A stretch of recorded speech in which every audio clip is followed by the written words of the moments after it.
Hey, I just want to start this video by wishing everybody a happy Martin Luther King Day.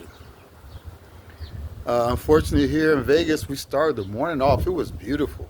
I mean, it was beautiful. No sun, no wind, anything. It was a beautiful morning, nice weather. And all of a sudden, our wind has picked up and we've gotten chilly here.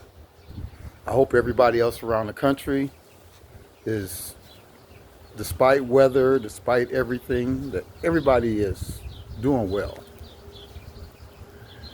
Uh, on this Martin Luther King Day, let us take a moment to realize that uh, we African Americans are part of a large global community, and what we actually was been done is we've been isolated from other African people. We've been taught actually to dislike them. We've been taught to dislike ourselves. Unfortunately, white supremacy is has permeated us. I mean, we're over here in America, but we're under European rule. We're actually, I mean, we're black Europeans. The problem that they have is that they can't let go of colonization. They can't let go of the white supremacist thoughts. And the thing about that is, like, we will be like, what's wrong with these people? Why can't this be fixed? It's been 400 years that we've been here in America. We've contributed everything in the world that you could think of. I mean, there would be no America if it wasn't for us. If it wasn't for James Armistead Lafayette, there would be no America at all. I'm, I mean, just think about it. I mean, not think about it. Let me tell you about it. America was losing the war to the British. Nathan Hale had been killed already. He had been caught as a spy and he had been killed. Benedict Arnold had already defected and went back to the British and became a general there. James Armistead Lafayette was a black slave who volunteered to go behind enemy lines and gather information, which he did. He befriended Benedict Arnold, which led him into the quarters of General Cornwallis. They looked at him as just a dumb black African, so they never gave him any credit for who he was. But what they didn't know was he could read. And so what he did was he got copies of all troop movements, ship movements, battle plans, and he was able to get those back to the Marquis de Lafayette, who was part of the Revolutionary Army. And all that information that he got them back were the things that enabled General Washington to win battles. Up until that point, we had been losing every battle with them. And with that information, we were able to actually capture the British fleet and get Cornwallis to surrender. Upon his surrender, Cornwallis looked and he saw James Armistead Lafayette. He was like, "You son of a bitch. You fooled me."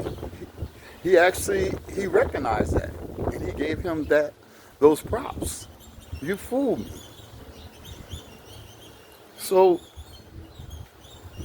in essence, this is what led to Washington and America winning the war. The saddest part about that was, after the war, he was still a slave. They didn't even want to give him his freedom.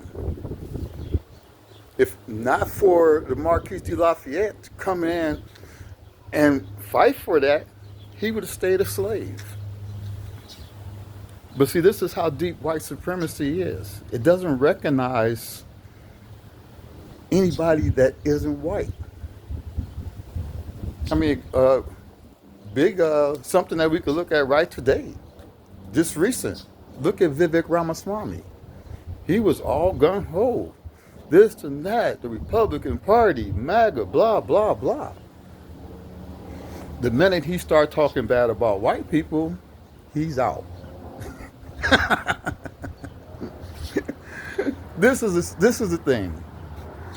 See, just like how we got during the election, we were mad at the Latin people, the Asian people. Well, not so much the Asians, because the Asians actually 77% of Asians voted for Kamala Harris.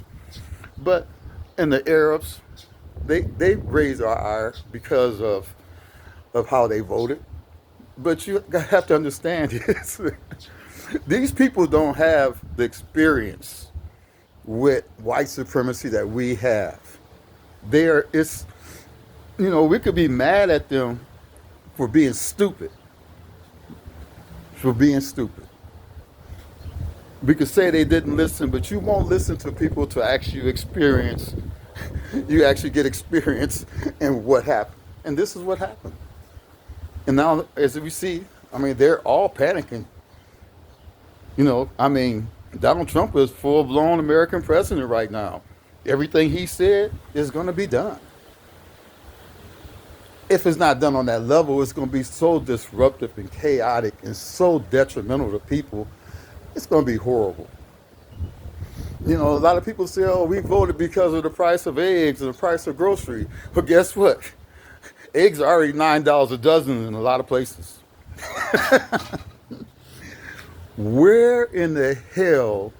No, let me ask people this. This is really, really confusing to me. I cannot think of one time in my life that I believe someone that's told me lies before.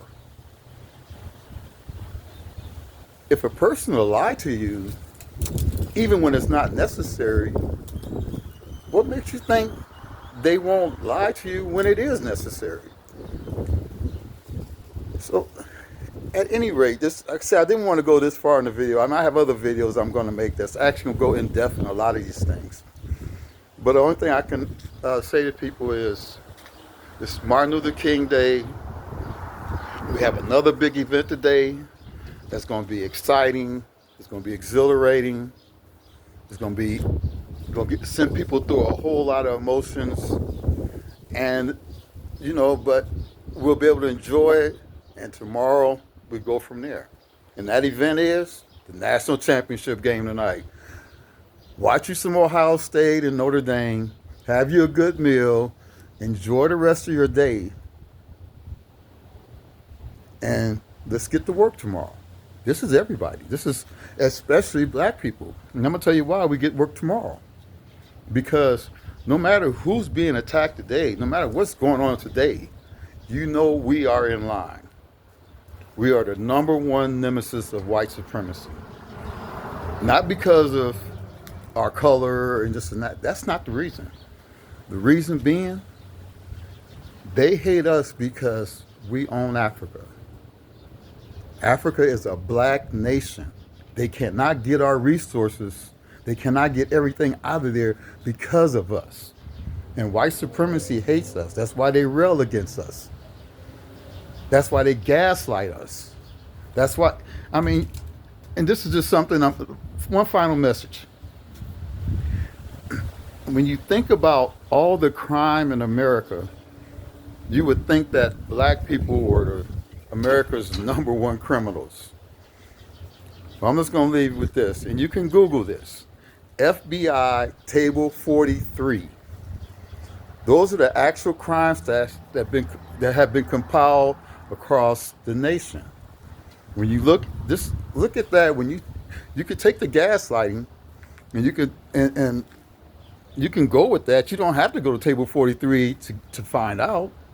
But I recommend it that if you really believe that we're these criminally minded nut jobs that are a detriment to the United States, and that we are should be the most feared. My thing is FBI Table 43. You'll find that we are not the people they say we are. Our thing is we need to find ourselves, and that can only happen by us coming together. And I'm not talking about a kumbaya moment of unity. What I'm talking about is you don't have to love or like everybody in the black or African diaspora, but guess what? You need to ally yourself so that you can save yourself from what's going on. There's no other way for us to go forward without being a solid unit. And I'll say it like this. You could a rock without foundation is only a pebble.